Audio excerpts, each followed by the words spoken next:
हरे कृष्णा, राधे राधे। आज की कथा में आप सभी भक्तों का हार्दिक स्वागत है। भगवान श्री कृष्ण और श्रीमती राधा रानी की कृपा सदैव आप और आपके समस्त परिवार पर बनी रहे। 20 मार्च 2024 आज है बुधवार का दिन और आज आप सुनेंगे फाल्गुन मास की कथा का 25वां अध्याय।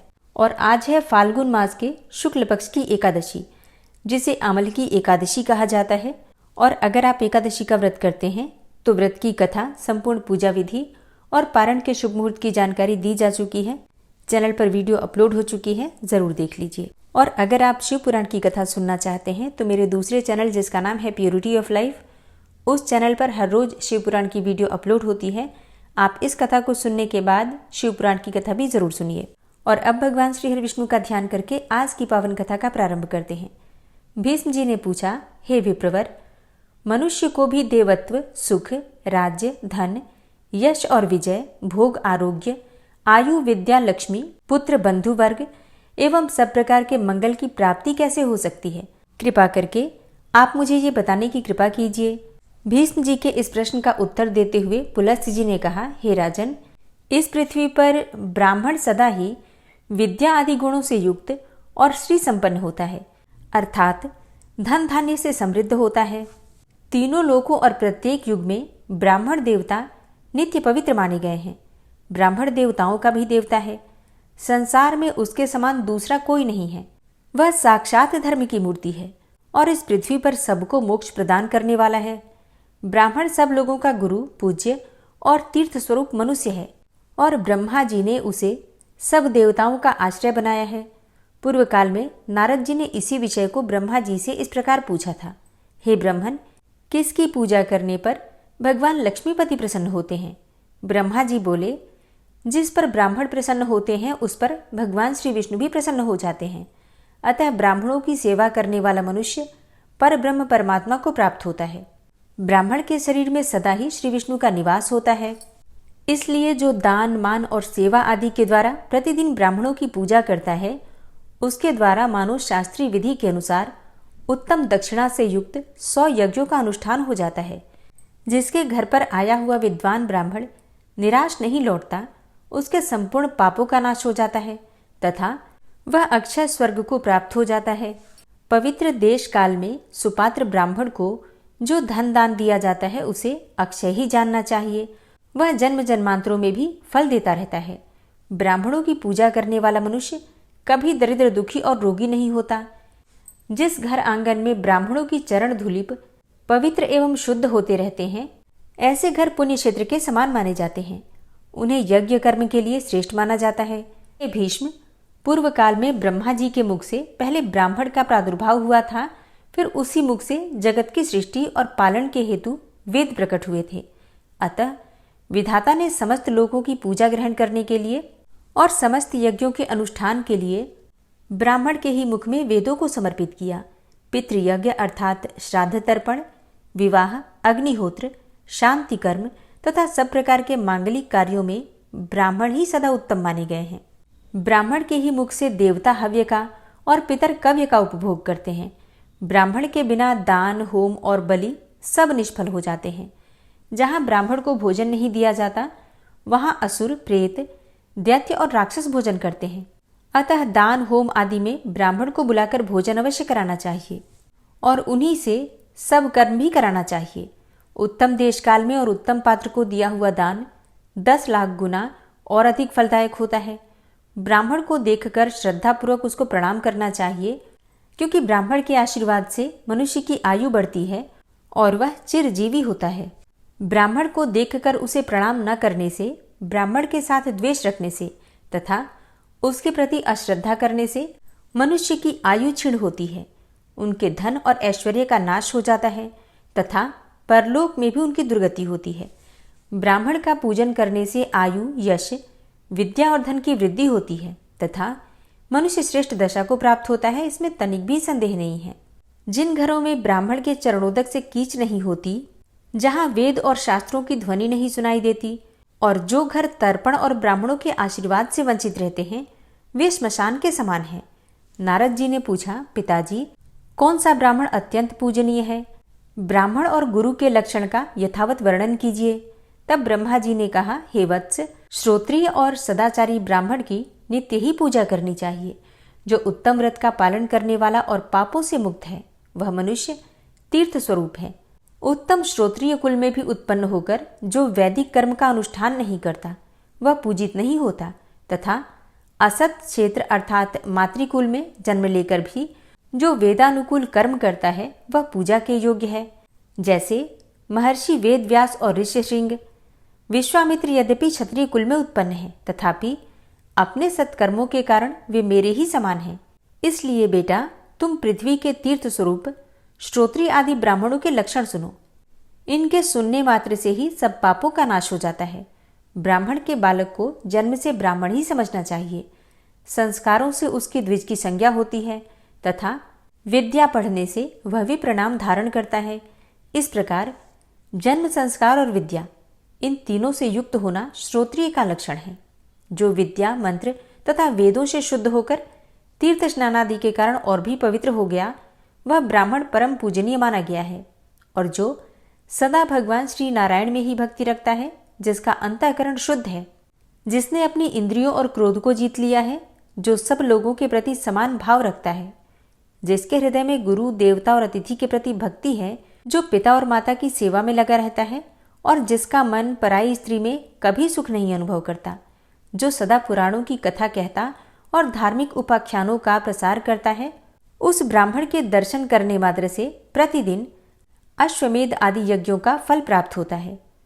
जो प्रतिदिन स्नान, ब्राह्मणों का पूजन तथा नाना प्रकार के व्रतों का अनुष्ठान करने से पवित्र हो गया है तथा जो गंगा जी के जल का सेवन करता है, उसके साथ वार्तालाप करने से ही उत्तम गति की प्राप्ति हो जाती है। जो शत्रु और मित्र दोनों के प्रति दया भाव रखता है, सब लोगों के साथ समत्व का बर्ताव करता है, दूसरों का धन और जंगल में पड़ा हुआ तिनका भी नहीं चुराता, काम और क्रोध आदि दोषों से मुक्त है, जो इंद्रियों के वश में नहीं होता, यजुर्वेद में वर्णित चतुर्वेदमयी शुद्ध तथा 24 अक्षरों से युक्त त्रिपदा गायत्री का प्रतिदिन जप करता है तथा उसके भेदों को जानता है, वह ब्रह्म पद को प्राप्त हो जाता है। नारद जी ने पूछा, पिताजी, गायत्री का क्या लक्षण है? उसके प्रत्येक अक्षर में कौन सा गुण है तथा उसकी कुक्षी, चरण और गोत्र का क्या निर्णय है? इस बात को भी स्पष्ट रूप से बताइए। तब ब्रह्मा जी बोले, हे वत्स, गायत्री मंत्र का छंद गायत्री और देवता सविता निश्चित किए गए हैं। गायत्री देवी का वर्ण शुक्ल, मुख अग्नि और ऋषि विश्वामित्र है। ब्रह्मा जी उनके मस्तक स्थानीय हैं। उनकी शिखा रुद्र और हृदय श्री विष्णु है।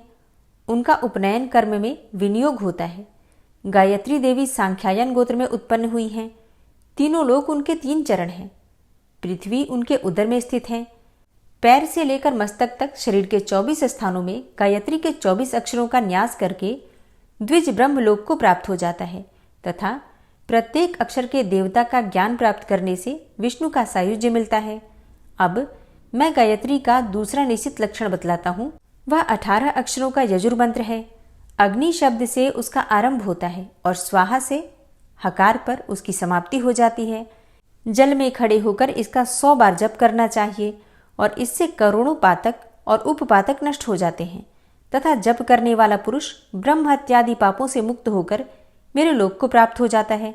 यह मंत्र इस प्रकार है, ओम अग्निर्वाक्पुंसी यजुर्वेदेन जुष्टा सोम पिब स्वाहा।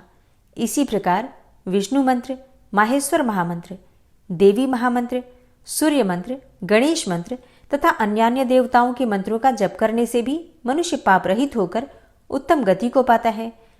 जिस किसी कुल में उत्पन्न हुआ ब्राह्मण भी यदि जप पारायण हो तो वह साक्षात ब्रह्म स्वरूप है। उसका यत्नपूर्वक पूजन करना चाहिए। ऐसे ब्राह्मण को प्रत्येक पर्व पर विधिपूर्वक दान देना चाहिए। इससे दाता को करोड़ों जन्मों तक अक्षय पुण्य की प्राप्ति होती है। जो ब्राह्मण स्वाध्याय पारायण होकर स्वयं पढ़ता और दूसरों को पढ़ाता है और संसार में द्विजातियों, यहाँ धर्म, सदाचार, श्रुति, स्मृति, पुराण संहिता तथा धर्म संहिता का श्रवण कराता है, वह इस पृथ्वी पर भगवान श्री विष्णु के समान है। मनुष्यों और देवताओं का भी पूज्य है। उस तीर्थ स्वरूप और निष्पाप ब्राह्मण का बल अक्षय हो जाता है। उसका आदरपूर्वक पूजन करके मनुष्य श्री विष्णु धाम को प्राप्त होता है।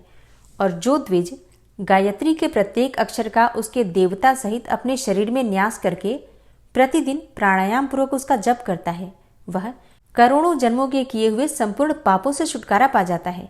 इतना ही नहीं, वह ब्रह्मपद को प्राप्त होकर प्रकृति से परे हो जाता है। इसलिए नारद, तुम प्राणायाम सहित गायत्री का जप किया करो।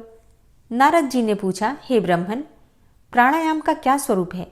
गायत्री के प्रत्येक अक्षर के देवता कौन कौन हैं तथा शरीर के किन किन अवयवों में उनका न्यास किया जाता है? हे तात, इन सभी बातों का क्रमशः वर्णन कीजिए। ब्रह्मा जी बोले, प्रत्येक देहधारी के गुह्य देश में अपान और हृदय में प्राण रहता है।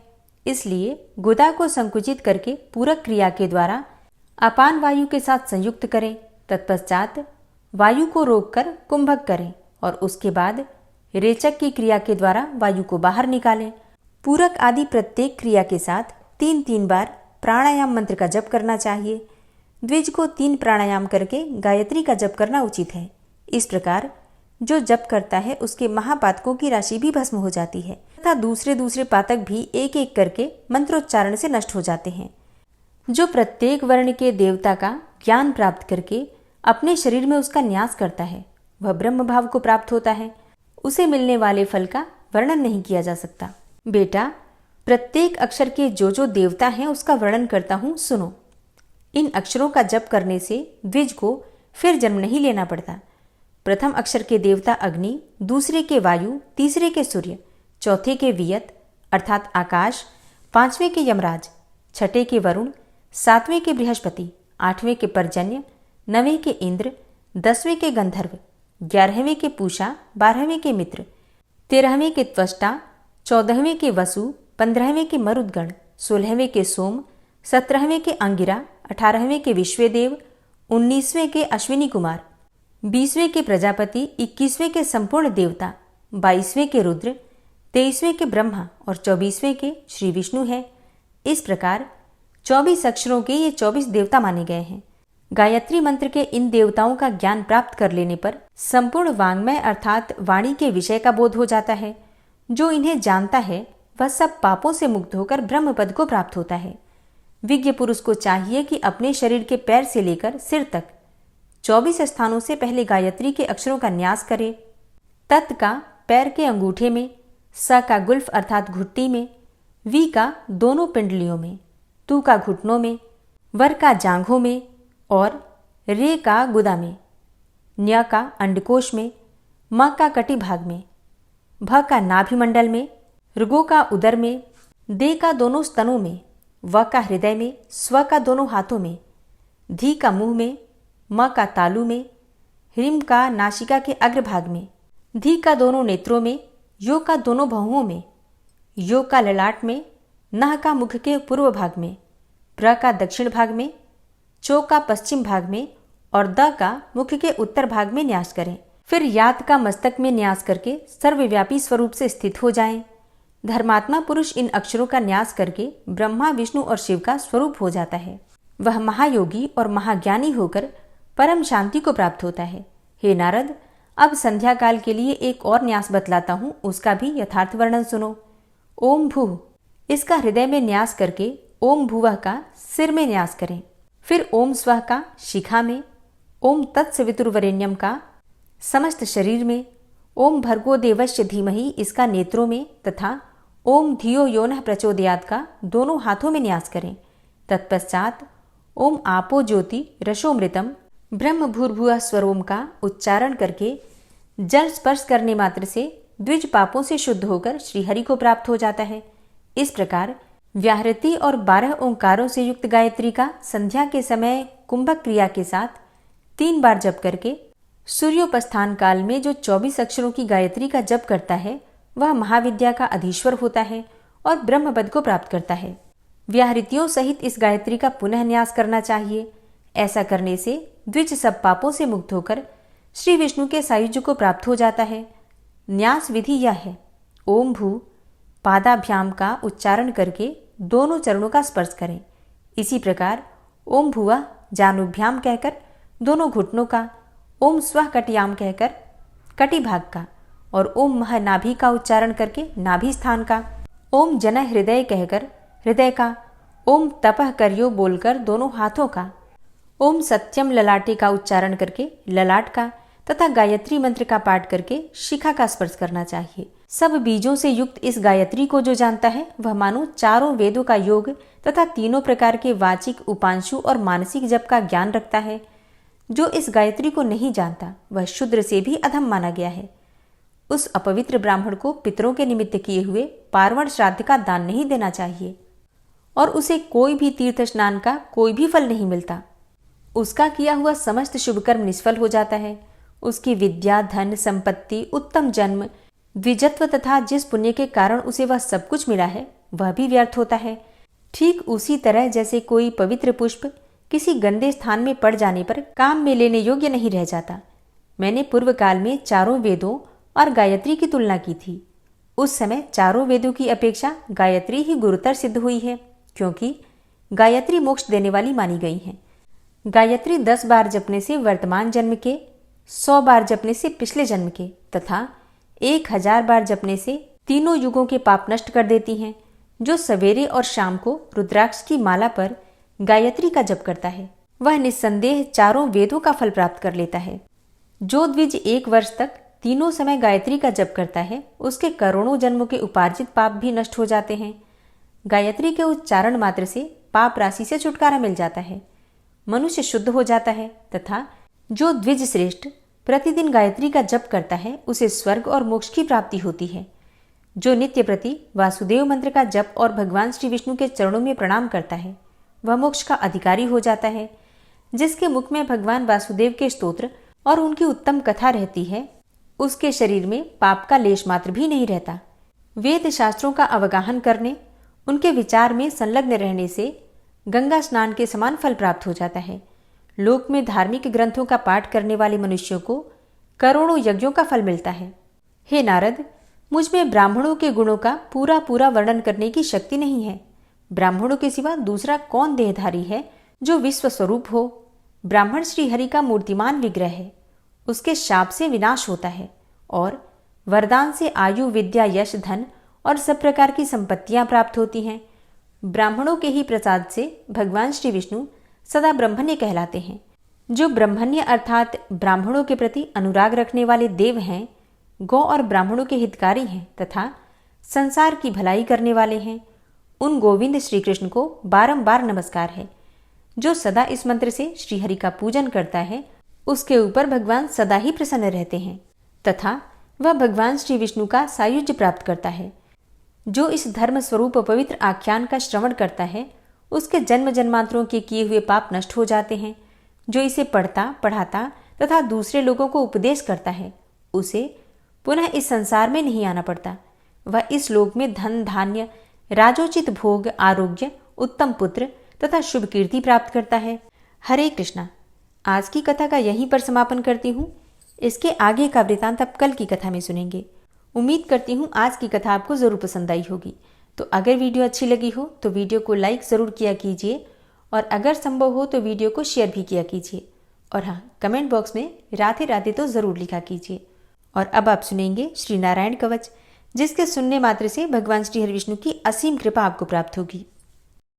श्री नारायण कवच। भगवान श्री हरि गरुड़ जी की पीठ पर अपने चरण कमल रखे हुए हैं।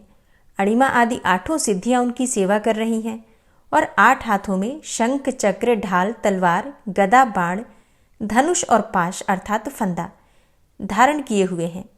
वे ही ओंकार स्वरूप प्रभु सब प्रकार से, सब ओर से मेरी रक्षा करें। मत्स्य मूर्ति भगवान जल के भीतर जल तंतुओं से और वरुण के पास से मेरी रक्षा करें। माया से ब्रह्मचारी रूप धारण करने वाले वामन भगवान स्थल पर और विश्वरूप श्री त्रिविक्रम भगवान आकाश में मेरी रक्षा करें। जिनके घोर अट्टहास करने पर सब दिशाएं गूंज उठी थी और दैत्य पत्नियों के गर्भ गिर गए थे, वे दैत्ययुत पतियों के शत्रु भगवान नृसिंह किले, जंगल, रणभूमि आदि विकट स्थानों में मेरी रक्षा करें। अपनी दाढ़ों पर पृथ्वी को उठा लेने वाले यज्ञ मूर्ति वाराह भगवान मार्ग में, परशुराम जी पर्वतों के शिखरों पर और लक्ष्मण जी के सहित भरत के बड़े भाई भगवान रामचंद्र प्रवास के समय मेरी रक्षा करें। भगवान नारायण मारण, मोहन आदि भयंकर अभिचारों और सब प्रकार के प्रमादों से मेरी रक्षा करें। ऋषि श्रेष्ठ नर गर्व से, योगेश्वर भगवान दत्तात्रेय योग के विघ्नों से और त्रिगुणाधिपति भगवान कपिल कर्म बंधन से मेरी रक्षा करें। परम ऋषि सनत कुमार कामदेव से, हयग्रीव भगवान मार्ग में चलते समय देव मूर्तियों को नमस्कार आदि न करने के अपराध से और देवर्षि नारद सेवा अपराधों से और भगवान कच्छप सब प्रकार के नरकों से मेरी रक्षा करें। भगवान धन्वंतरी कुपथ्य से, जितेंद्र भगवान ऋषभदेव सुख दुख आदि भयदायक द्वंद्वों से, यज्ञ भगवान लोकापवाद से और बलराम जी मनुष्यकृत कष्टों से और श्री शेष जी क्रोधवश नामक सर्पों के गणों से मेरी रक्षा करें। भगवान श्री कृष्ण द्वैपायन व्यास जी अज्ञान से तथा बुद्धदेव पाखंडियों से और प्रमाद से मेरी रक्षा करें। धर्म रक्षा करने वाले महान अवतार धारण करने वाले भगवान कल की पाप बहुल कलिकाल के दोषों से मेरी रक्षा करें। प्रातःकाल भगवान केशव अपनी गदा लेकर, कुछ दिन चढ़ जाने पर भगवान गोविंद अपनी बांसुरी लेकर और दोपहर के पहले भगवान नारायण अपनी तीक्ष्ण शक्ति लेकर और दोपहर को भगवान विष्णु चक्रराज सुदर्शन लेकर मेरी रक्षा करें। तीसरे पहर में भगवान मधुसूदन अपना प्रचंड धनुष लेकर मेरी रक्षा करें और सायंकाल में ब्रह्मा आदि त्रिमूर्तिधारी माधव, सूर्यास्त के बाद ऋषिकेश, अर्धरात्रि के पूर्व तथा अर्धरात्रि के समय अकेले भगवान पद्मनाभ मेरी रक्षा करें। रात्रि के पिछले प्रहर में श्रीवत्स लांछन श्रीहरि, उषा काल में खड्गधारी भगवान जनार्दन और सूर्योदय से पूर्व श्री दामोदर और संपूर्ण संध्याओं में काल मूर्ति भगवान विश्वेश्वर मेरी रक्षा करें। हे सुदर्शन, आपका आकार चक्र रथ के पहिए की तरह है। आपके किनारे का भाग प्रलयकालीन अग्नि के समान अत्यंत तीव्र है। आप भगवान की प्रेरणा से सबोर घूमते रहते हैं। जैसे आग वायु की सहायता से सूखे घास फूस जला डालती है, वैसे ही आप हमारी शत्रु सेना को शीघ्र से जला दीजिए। हे कौमुद की गदा, आपसे छूटने वाली चिंगारियों का स्पर्श वज्र के समान असह्य है। आप भगवान अजित की प्रिया हैं और मैं उनका सेवक हूँ। इसलिए आप कुष्मांड, विनायक, यक्ष, राक्षस, भूत और प्रेत आदि ग्रहों को अभी कुचल डालिए तथा मेरे शत्रुओं को चूर चूर कर दीजिए। हे शंखश्रेष्ठ, आप भगवान श्री कृष्ण के फूंकने से भयंकर शब्द करके मेरे शत्रुओं का दिल दहला दीजिए एवं यातुधान, प्रमथ, प्रेत, मातृका, पिशाच तथा ब्रह्म राक्षस आदि भयावने प्राणियों को यहाँ से तुरंत भगा दीजिए। भगवान की श्रेष्ठ तलवार, आपकी धार बहुत तीक्ष्ण है। आप भगवान की प्रेरणा से मेरे शत्रुओं को छिन्न भिन्न कर दीजिए। भगवान की प्यारी ढाल, आप में सैकड़ों चंद्राकार मंडल है। आप पाप दृष्टि, पापात्मा शत्रुओं की आंखें बंद कर दीजिए और उन्हें सदा के लिए अंधा बना दीजिए। सूर्य आदि ग्रह, धूमकेतु, पुच्छल तारे आदि केतु, दुष्ट मनुष्य, सर्प आदि रेंगने वाले जंतु, दाढ़ों वाले हिंसक पशु, भूत प्रेत आदि तथा पापी प्राणियों से हमें जो भय हो और जो हमारे मंगल के विरोधी हो, वे सभी भगवान के नाम, रूप तथा आयुधों का कीर्तन करने से तत्काल नष्ट हो जाएं। बृहद, रथंतर आदि सामवेदीय स्तोत्रों से जिनकी स्तुति की जाती है, वे वेद मूर्ति भगवान गरुड़ और विश्वक्सेन जी अपने नामोच्चारण के प्रभाव से हमें सब प्रकार की विपत्तियों से बचाएं। श्रीहरि के नाम, रूप, वाहन, आयुध तथा श्रेष्ठ पार्षद हमारी बुद्धि, इंद्रिय, मन और प्राणों को सब प्रकार की आपत्तियों से बचाएं। जितना भी कार्य अथवा कारण रूप जगत है, वह वास्तव में भगवान ही है। इस सत्य के प्रभाव से हमारे सारे उपद्रव नष्ट हो जाएं। जो लोग ब्रह्म और आत्मा की एकता का अनुभव कर चुके हैं, उनकी दृष्टि में भगवान का स्वरूप समस्त विकल्पों से रहित है, भेदों से रहित है। फिर भी वे अपनी माया शक्ति के द्वारा भूषण, आयुध और रूप नामक शक्तियों को धारण करते हैं। यह बात निश्चित रूप से सत्य है। इस कारण सर्वज्ञ, सर्वव्यापक भगवान श्रीहरि सदा सर्वत्र सब स्वरूपों से हमारी रक्षा करें। जो अपने भयंकर अट्टहास से सब लोगों के भय को भगा देते हैं और अपने तेज से सबका तेज ग्रस लेते हैं, वे भगवान नृसिंह दिशा विदिशा में नीचे ऊपर बाहर भीतर सब ओर से हमारी रक्षा करें। हे देवराज इंद्र, मैंने तुम्हें यह नारायण कवच सुना दिया है। इस कवच से तुम अपने को सुरक्षित कर लो, बस फिर तुम अनायास ही सब दैत्य युद्धपतियों को जीत कर लोगे।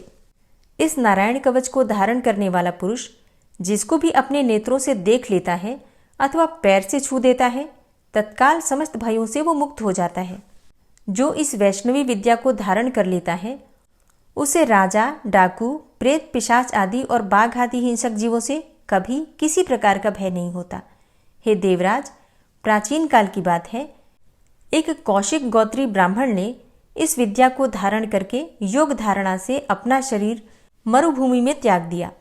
अब जहां उस ब्राह्मण का शरीर पड़ा था, उसके ऊपर से एक दिन गंधर्वराज चित्ररथ अपनी स्त्रियों के साथ विमान पर बैठकर निकले। वहां आते ही वे नीचे की ओर सिर किए विमान सहित आकाश से पृथ्वी पर गिर पड़े। इस घटना से उनके आश्चर्य की सीमा न रही जब उन्हें बालखिल्य मुनियों ने बतलाया कि यह नारायण कवच धारण करने का प्रभाव है। तब उन्होंने उस ब्राह्मण देव की हड्डियों को ले जाकर पूर्ववाहिनी सरस्वती नदी में प्रवाहित कर दिया और फिर स्नान करके वे अपने लोक को चले गए। श्री सुखदेव जी कहते हैं, हे परीक्षित, जो पुरुष इस नारायण कवच को समय पर सुनता है और जो आदर पूर्वक इसे धारण करता है, उसके सामने सभी प्राणी आदर से झुक जाते हैं और वह सब प्रकार के भयों से मुक्त हो जाता है। हे परीक्षित, शतक्रतु इंद्र ने आचार्य विश्वरूप जी से यह वैष्णवी विद्या प्राप्त करके रणभूमि में असुरों को जीत लिया और वे त्रैलोक्य लक्ष्मी का उपभोग करने लगे। श्री नारायण कवच संपूर्ण हुआ। ओम विश्वं विष्णुर्वचत्कारो भूतभव्य भवत्प्रभु भूतकृत भूतभृद्भावो भूतात्मा भूतवाहन भूतात्मा परमात्मा च मुक्तानां परमागति अव्ययः पुरुषः साक्षी क्षेत्रज्ञो अक्षर एव च योगो योगविदां नेता प्रधान पुरुषेश्वरः नारसिंहवपुः श्रीमान् केशवः पुरुषोत्तमः सर्वः शर्वः शिवस्थाणुर्भूतादिर्निधिर्व्ययः संभवो भावनो भर्ता प्रभवः प्रभुरीश्वरः स्वयंभू शंभुरादित्यः पुष्कराक्षो महास्वनः अनादिनिधनो धाता विधाता धातुरुत्तमः अप्रमेयो ऋषिकेश पद्मनाभो अमरप्रभु विश्वकर्मा मनुस्त्वष्टा स्थविष्ठः स्थविरो ध्रुवः अग्राह्यः शाश्वतः कृष्णो लोहिताक्षः प्रतर्दनः प्रभूतस्त्रिककुब्धाम पवित्रं मङ्गलं परम् ईशानः प्राणदः प्राणो ज्येष्ठः श्रेष्ठः प्रजापति हिरण्यगर्भो भूगर्भो माधवो मधुसूदनः ईश्वरो विक्रमी धन्वी मेधावी विक्रमः क्रमः अनुत्तमो दुराधर्षः कृतज्ञः कृतिरात्मवान् सुरेशः शरणं शर्म विश्वरेताः प्रजाभवः अह संवत्सरो व्यालः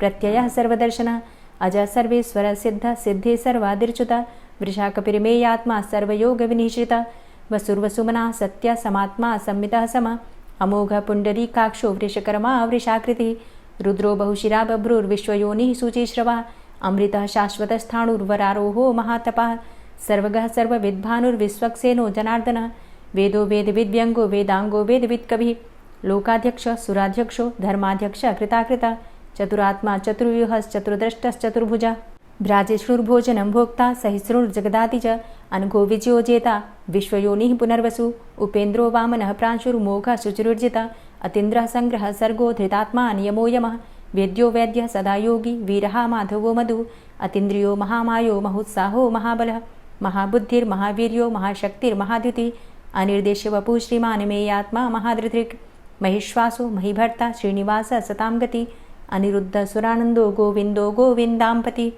मरीचिर्दमनो हंस सुपर्णो भुजगोत्तम हिरण्यनाभ सुतपा पद्मनाभ प्रजापति अमृत्यु सर्वदिक्सिंह संधाता संधिमानस्थिर अजो दूर्मर्षणः शास्ता विश्रुतात्मा सुरारिः गुरुर्गुर्तमो धाम सत्य सत्यपराक्रम निमिषो अनिमिषो श्रग्वी वाचस्पतिरुदारधि अग्रणिर्ग्रामणी श्रीमान् न्यायो नेता समीरण सहस्रमूर्धा विश्वात्मा सहस्राक्षा सहस्रपात् आवर्तनो निवृत्तात्मा संवृतः संप्रमर्दन अह संवर्तको वह निर्निलोधरणीधरः सुप्रसादः प्रसन्नात्मा विश्वदृग् विशुभुग् विभु सत्कर्ता सत्कृतः साधु जहर्नुर्नारायणो नरः असंख्येयो अप्रमेयात्मा विशिष्टशिष्टकृच्छुवि सिद्धार्थ सिद्धसंकल्प सिद्धिदः सिद्धिसाधनः वृषाहि वृषभो विष्णुर्विष्पर्वा वृषोदरः वर्धनो वर्धमानश्च विविक्तः श्रुतिसागरः सुभुजो दूर्धरो वाग्मी महेन्द्रो वसुदो वसु नैकरूपो बृहद्रूप शिपिविष्टः प्रकाशनः ओजस्तेजो द्युतिधरः प्रकाशात्मा प्रतापनः रिद्धस्पष्टाक्षरो मन्त्रश्चन्द्रांशुर्भास्करद्युतिः अमृतांशुद्भवो भानु शशबिन्दुः सुरेश्वरः औषधं जगतः सेतु सत्यधर्मपराक्रमः भूतभव्य भवन्नाथ पवनः पावनो नलः कामः कामकृत्कान्तः कामः कामप्रदः प्रभु युगादिकृद्युगावर्तो नैकमायो महाशनः अदृश्यो अव्यक्तरूपश्च सहस्रजित् अनन्तजित् इष्टो अविशिष्ट शिष्टेष्ट शिखण्डी नहुसो वृष क्रोधः क्रोधकृत्कर्ता विश्वबाहुर्महीधरः अच्युतः प्रतितः प्राणः प्राणदो वासवानुजः अपां निधिर्धिष्ठानं प्रमत्तः प्रतिष्ठितः स्कन्दः स्कन्दधरो धूर्यो वरदो वायुवाहनः वासुदेवो बृहद्भानुरादिदेवः पुरन्दरः अशोकस्तारणस्तारः शूरः सौरिर्जनेश्वरः अनुकूलः शतावर्त पद्मी पद्मनिभेक्षणः पद्मनाभो अरविन्दाक्ष पद्मगर्भ शरीरभृत् महर्धिरिद्धो वृद्धात्मा महाक्षो गरुडाध्वजः अतुलः शरभो भीमो समयज्ञो हविर्हरि सर्वलक्षणलक्षण्यो लक्ष्मीवान् समितिञ्जयः वीक्षरो रोहितो मार्गो हेतुर्दामोदरः सः महीधरो महाभागो वेगवान् मिताशनः उद्भवः क्षोभणो देवः श्रीगर्भः परमेश्वरः करणं कारणं कर्ता विकर्ता गहनो गुहः व्यवसायो व्यवस्थान संस्थान स्थानदो ध्रुवः परर्थी परमस्पस्तुष्टः पुष्टः सुभेक्षणः रामो विरामो विरजो मार्गो नेयो नयोनयः वीरः शक्तिमतां श्रेष्ठो धर्मो धर्मविदुत्तमः वैकुण्ठः पुरुषः प्राणः प्राणदः प्रणवः पृथु हिरण्यगर्भः शत्रुघ्नो व्याप्तो वायुरुधोक्षजः ऋतुः सुदर्शनः कालः परमेष्ठी परिग्रहः उग्रः संवत्सरो दक्षो विश्रामो विश्वदक्षिणः विस्तारस्थावरस्थाणु प्रमाणं बीजमव्ययम् अर्थो अनर्थो महाकोशो महाभोगो महाधनः अनिर्विण्णः स्थविष्टोभू धर्मयुपो महामख नक्षत्रनेमिर्नक्षत्री क्षमा क्षामः समीहनः यज्ञ इज्यो महेज्यश्च क्रतुसत्रं सतां गतिः सर्वदर्शी विमुक्तात्मा सर्वज्ञो ज्ञानमुत्तमं सुव्रतः सुमुखः सुष्मा सुघोषः सुखदः सुहृतः मनोहरो जित्क्रोधो वीरबाहुर्विदारणः स्वापनः स्ववसो व्यापी नैकात्मा नैककर्मकृत् वत्सरो वत्सलो वत्सी रत्नगर्भो धनेश्वरः धर्मगुप्त धर्मकृद्धर्मी सदसक्षरमक्षरम् अविज्ञाता सहस्रांसुर्विधाता कृतलक्षणः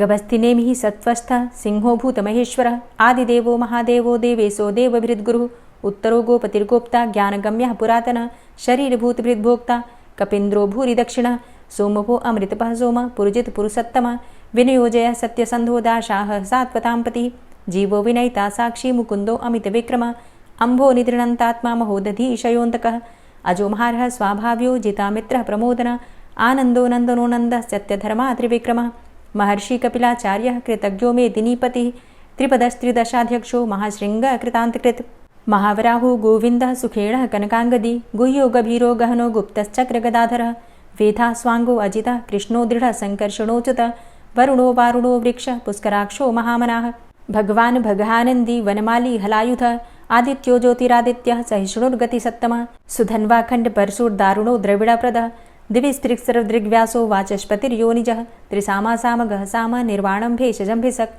सन्न्यासकृच्छमः शान्तो निष्ठा शान्तिः परायणं शुभाङ्गः शान्तिदः स्रष्टा कुमुदः कुवलेशय गोहितो गोपतिर्गोप्ता वृषभाक्षो वृषप्रिया अनिवर्ति निवृतात्मा संक्षेप्ता चेमकृच्छिवः श्रीवत्सवक्षा श्रीवास श्रीपति श्रीमताम्बरः श्रीधर श्रीश श्रीनिवास श्रीनिधि श्रीविभावन श्रीधर श्रीकर श्रेय श्रीमान् लोकत्रयाश्रय स्वक्ष स्वंग शतानंदो नंदिर्ज्योतिर्गणेश्वर विजितात्मा विधेयात्मा सत्कीर्तिश्छिन्न संशय उदीर्ण सर्वतक्षसुर्निश शाश्वत स्थिर भूषयो भूषणो भूतिर्विशोकः शोकनाशन अर्चिष्मानर्चित कुंभो विशुद्धात्मा विशोधन अनिरुद्धो अप्रतिरथ प्रद्युम्नो अमित विक्रम कालिनेमि निहावीर शौरी सूर्जनेश्वर त्रिलोकात्मा त्रिलोकेशः केशवः केशिहारी कामदेवः कामपालः कामीकान्तः कृतागमः अनिर्देशवपुर्विष्णोर्वीरो अनन्तो धनञ्जयः ब्रह्मण्यो ब्रह्मकृद्ब्रह्मा ब्रह्म ब्रह्म विवर्धन ब्रह्मविद् ब्राह्मणे ब्रह्मी ब्रह्मज्ञो ब्राह्मणप्रियः महाक्रमो महाकर्मा महातेजा महोरगः महाक्रतुर्महायज्वा महायज्ञो महाहवि स्तव्यः स्तव प्रियः स्तोत्रं स्तुतिस्तोतारणप्रियः पूर्णः पुरैता पुण्यः पुण्यकीर्तिर्नामयः मनोजवस्तीर्थकरो वसुरेता वसुप्रदः वसुप्रदो वासुदेव वसुर्वसुमनाहवि सद्गतिः सत्कीर्तिः सत्ता सद्भूतिः सत्परायणः शूरसेनो यदुश्रेष्ठः सन्निवासः सुयामुनः भूतावासो वासुदेवः सर्वासु निलयोऽनलः दर्पः दर्पदो दृप्तो दूर्धरोऽथा पराजितः विश्वमूर्तिर्महामूर्तिर्दीप्तमूर्तिर्मूर्तिमान् अनेकमूर्तिरव्यक्तः शतमूर्तिः शताननः एको नैकः सवः किं यत्तत्पदमनुत्तमं लोकबन्धुर्लोकनाथो माधवो भक्तवत्सलः सुवर्णवर्णो हेमाङ्गो वराङ्गश्चन्दनाङ्गदी वीरः विषमः शून्यो घृताशीरचलश्चलः अमानीमानदो मान्यो लोकस्वामी त्रिलोकधृक् सुमेधा मेधजो धन्यः सत्यमेधाधराधरः तेजो वृषः द्वितिधरः सर्वशस्त्रभृताम्बर प्रग्रहो निग्रहो व्यग्रो नैकशृङ्गो गदाग्रजः चतुर्मूर्तिश्चतुर्बाहुश्चतुर्व्यूहश्चतुर्गति चतुरात्मा चतुर्भावश्चतुर्वेदविदेकपात् समावर्तो अनिवृतात्मा दुर्जयो दुरतिक्रम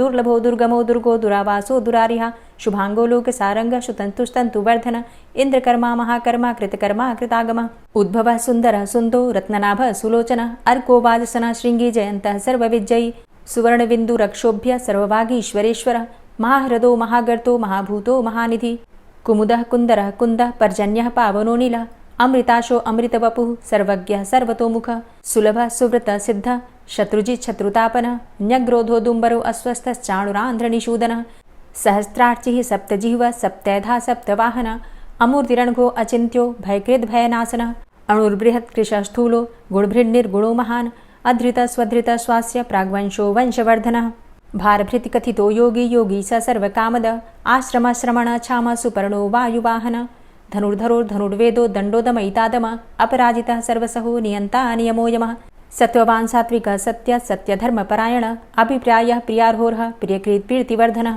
विहाय सगतिर्ज्योति सुरुचिर्हुद्भुग्विभु रविर्विलोचनः सूर्य सविता रविलोचनः अनन्तो हुद्भुग्भोक्ता सुखदो नैकजोग्रज अनिर्विण्ण सदामर्षि लोकाधिष्ठानमद्भुतः सनात सनातन्तमः कपिलः कपिरप्यय स्वस्तिदः स्वस्तिकृत् स्वस्ति स्वस्तिभुक् स्वस्ति दक्षिण रौद्रः कुण्डली चक्रे विक्रमयुर्जित शासन शब्दातिग शब्दशः शिशिरः शर्वरीकर अक्रूरः पेशलो दक्षो दक्षिणः क्षमिणाम्बर विद्वतमो वितभय पुण्यश्रवणकीर्तन उत्तारणो दुष्कृतिः पुण्यो दुःस्वप्ननाशन वीरहारक्षण सन्तो जीवनः पर्यवस्थितः अनन्तरूपो अनन्तसृर्जितमन्युर्भयापः चतुरश्रो गभीरात्मा विदिशो व्यादिशो दिश अनादिर्भूर्भुवो लक्ष्मीः सुवीरो रुचिराङ्गद जननो जन्मादिर्भीमो भीमपराक्रम आधारनीलयोधाता पुष्पहासः प्रजागर ऊर्ध्वगः सत्पथाचार प्राणदः प्रणमापण प्रमाणं प्राणनीलयः प्राणभृत् प्राणजीवनः तत्त्वं तत्त्वविदेकात्मा जन्म मृत्यु जरातिग भूर्भुवः स्वस्तरुस्तार सविता प्रपितामह यज्ञो यज्ञपतिर्यज्वा यज्ञाङ्गो यज्ञवाहन यज्ञभृद्यज्ञकृद्यज्ञ यज्ञभुग्यज्ञसाधन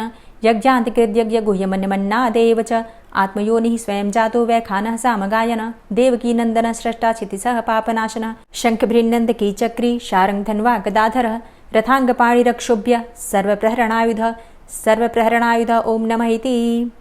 श्री राधा कृपा कटाक्ष स्तोत्र। मुनीन्द्रवृन्दवन्दिते त्रिलोकशोकहारिणि प्रसन्नवक्त्रपङ्कजे निकुञ्जभूविलासिनी व्रजेन्द्रभानुनन्दिनी व्रजेन्द्रसूनुसङ्गते कदा करिष्यसि मां कृपाकटाक्षभाजनम् अशोकवृक्षवल्लरी वितानमण्डपस्थिते प्रवालबालपल्लव प्रभारुणान्ध्रिकोमले वराभयस्फुरत्करे प्रभूतसम्पदालये कदा करिष्यसि मां कृपाकटाक्षभाजनम् अनङ्गरङ्गमङ्गलं प्रसङ्गभङ्गुरं भ्रुवां सविभ्रमं ससम्भ्रमं दृगन्तबाणपातने निरन्तरं वशीकृत प्रतीतनन्दनन्दने कदा करिष्यसि मां कृपाकटाक्षभाजनम्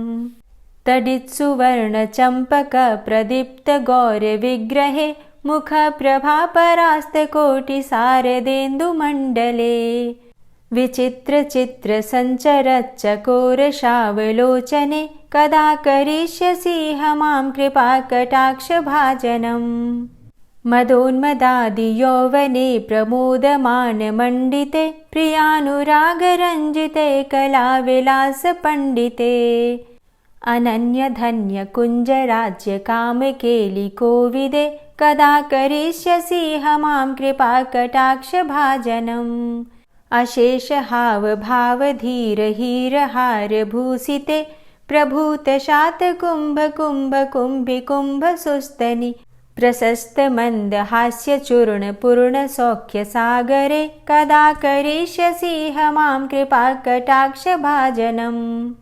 मृणालवालवल्लरी